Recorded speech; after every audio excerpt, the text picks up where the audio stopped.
তুমি এইভাবে কি আর করতে পারবে অন্য কোনো না সম্ভব বলে এইভাবে কাম করানো? নমস্কার বন্ধুরা, আমি উদ্ধব। আপনারা দেখছেন ফিটনেস গার্ডেন।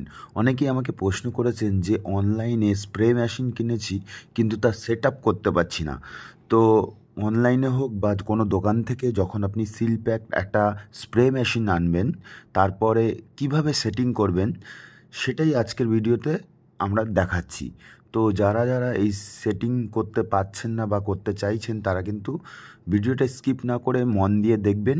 প্রত্যেকটা পার্টস আমি আলাদা আলাদা করে দেখাচ্ছি। তো এই দুটো মুখ রয়েছে ওপরে, তো একটা ছোট যার মধ্যে ভেতরে জায়গা আছে ওষুধপত্র রাখার। ধরুন অনেক দূরে বাগানে গেলাম বা খেতে গেলাম, তো এর মধ্যে আমরা ওষুধপত্র নিয়ে যেতে পারবো।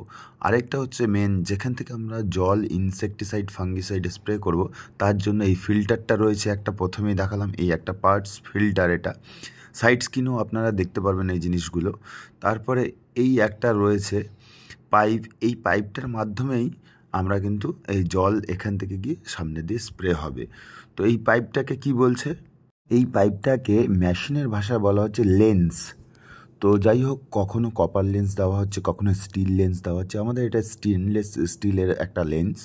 তো যেই কোম্পানি যেভাবে দেয়, আমি কোনো কোম্পানির প্রচার করছি না। এটা হচ্ছে চার্জার। তো ব্যাটারি, যেহেতু তো ব্যাটারিটাকে চার্জ করতে হবে, এই চার্জার একেবারে লেমিনেশন করা থাকছে, তার জন্য আমরা খুলে তারপর আমি সেটাকেও দেখাচ্ছি। একদিকে প্লাগও রয়েছে আর একদিকে আপনার চার্জের কর্ডটাও রয়েছে। তো কিভাবে করবেন সেটাও আমি দেখিয়ে দিচ্ছি। এই যে এরকম বড় রয়েছে এই ব্যাপারটা, এখানে একটা লাইট আছে। এই লাইটটা যদি চার্জ হয়ে যায় সবুজ হয়, সেটাও আমি দেখাচ্ছি, আর না থাকলে লাল হয়। আর এই যে কর্ডটা কিন্তু ত্রিমুখ, একটুখানি তিনকোনা টাইপের। এই গেজটা ওইভাবেই এখানে আপনি পুশ করতে হবে, নইলে ঢুকবে না। দেখেছেন এই ব্যাটারিতে যেই চার্জ ছিল তাতে এটা সবুজ হয়েছে। এবার যখনই এই কর্ডটা আমি দেব, তখন কিন্তু এই লাইটটা লাল হয়ে যাবে। আর লাল থেকে যখন সবুজ হবে, তখনই আপনি বুঝবেন যে আপনার কিন্তু মেশিনটা চার্জ হয়ে গেছে। দেখলেন আমি বন্ধ করলাম যেটাই, তখনই এটা বন্ধ হয়ে গেল। তো এইটা রয়েছে বেল্ট। তো পিঠে ক্যারি করার যে বেল্ট, এটাকে বেল্ট বলা হচ্ছে। সাইড স্ক্রিনে আমি সমস্ত কিছু ছবিও দিয়ে দিচ্ছি। তো এই বেল্টটা এইভাবে ফিটিং করতে হবে। এর মধ্যে প্রত্যেকটা গেজ আলাদা আলাদা রয়েছে, দেখলেই আপনারা বুঝতে পারবেন কিভাবে ফিটিং করতে হচ্ছে। তো এই বেল্ট দুটো পিঠে নিয়ে কৃষক বন্ধুরা কিন্তু মাঠে যায়, যেহেতু হাতে ক্যারি করা সম্ভব না। 16 লিটার জল ধরছে এর মধ্যে, একটা 16 লিটারের পাইপ। এর মধ্যে রয়েছে নজল, যেখান থেকে মেন আমরা স্প্রে করব। তো এটার মধ্যে রয়েছে, এটা হচ্ছে ওয়ারেন্টি কার্ড। প্রত্যেকটা মেশিনের সাথেই ওয়ারেন্টি কার্ড 6 মাসের থাকে। এই যে টুইন্স, দুই দিকে হবে টুইন্স নজল, সাইড স্ক্রিনে আপনারা দেখে নিতে পারেন। তো এইটা হচ্ছে, এটাকে বলা হচ্ছে ফ্যান নজেল।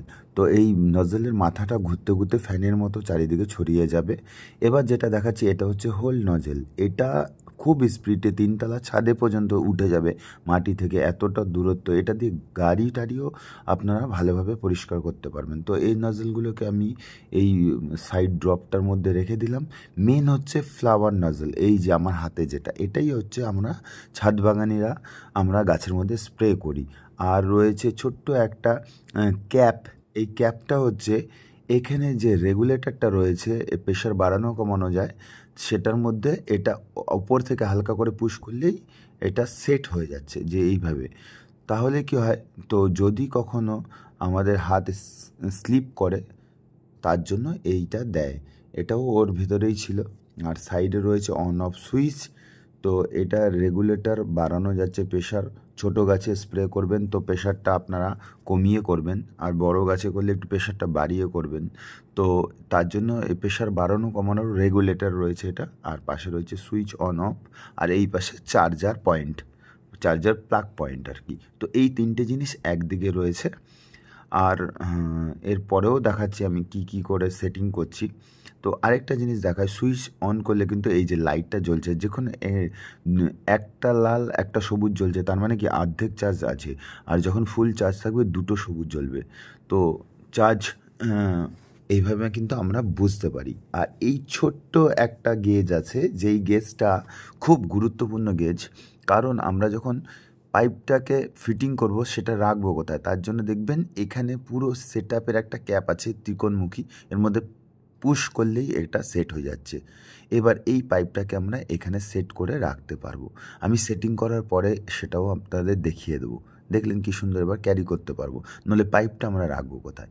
এইটা হচ্ছে আমাদের ক্লাচ। এই ক্লাচটাই হচ্ছে মেন। এই ক্লাচটা পুশ করলেই আপনাদের ওই পাশ থেকে স্প্রে, জল, ওষুধ, ইনসেকটিসাইড, ফাঙ্গিসাইড সমস্ত কিছুই বেরাবে। তো এই ক্লাচটা এভাবে প্রেশার করতে হবে। আর পেছন দিকটায় কিন্তু এই আমাদের পাইপটাকে ফিটিং করতে হবে। এই পাইপটার নাম হচ্ছে ডেলিভারি পাইপ। মাথার ওপরে একটুখানি উঁচু জায়গা আছে, যেটা পুরো ভেতরে ঢুকে যাবে না, একটা জায়গায় গিয়ে সেট হয়ে যাবে। তারপরে এটা কিন্তু খুব প্রেশার দিয়ে সঠিক করবেন, নইলে কিন্তু এখান থেকে জল বেরানো শুরু করবে। কোনো মতেই যাতে এয়ার ঢুকতেও না পারে, বেরাতেও না পারে, টাইট করে এই জায়গাটা কিন্তু শক্ত করে আটকাবেন। যেইভাবে আমি করছি এইভাবে কিন্তু ঘুরিয়ে ঘুরিয়ে আপনাদের আটকাতে হবে, কোনো মতেই যাতে না হয়।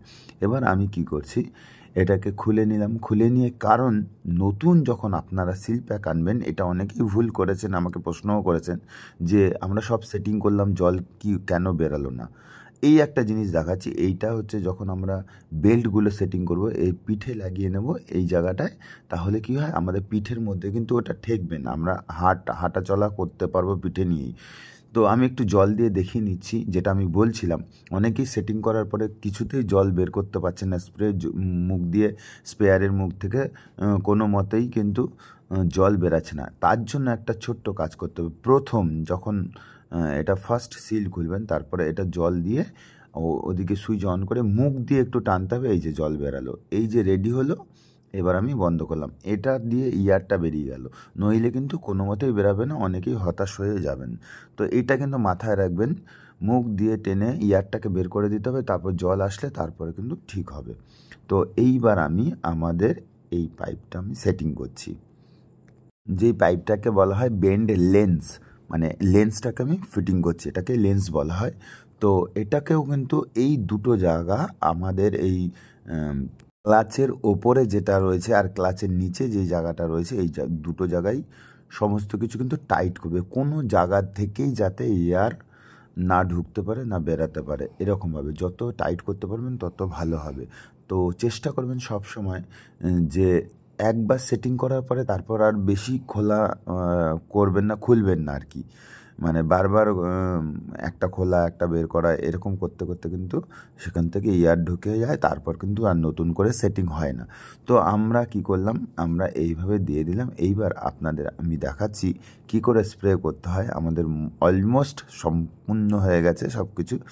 আর প্রথমে আরেকটা জিনিস বলা হয়নি, সেটা হচ্ছে আপনারা নতুন মেশিন খুলে চেক করে নিয়ে এই ওপরটায় যে এই যে ফ্লাওয়ার নজলটা রয়েছে, এটার ওপরেও কিন্তু গোল করে সেটিং করতে হয়, নাহলে ভুসুর মতো জল বেরাবে না, এরকম স্প্রের মতো জল। তো হয়ে গেছে, বুঝতে পারলেন। আর আপনারা নতুন মেশিন কেনার পরে কিন্তু অবশ্যই 1 থেকে 3 ঘন্টা প্রথমে চার্জ দিয়ে নেবেন, যেটা আমরা মোবাইল কিনলেও করি। তো এই ছিল আজকের ভিডিও। এরপরেও যদি কখনো কোনো অসুবিধা থাকে আমি শর্ট ভিডিওর মাধ্যমে দেব। তো ভিডিওটা কেমন লাগলো অবশ্যই জানাবেন। ভালো থাকবেন, সুস্থ থাকবেন, দেখতে থাকবেন ফিটনেস গার্ডেন। ধন্যবাদ সবাইকে, টাটা।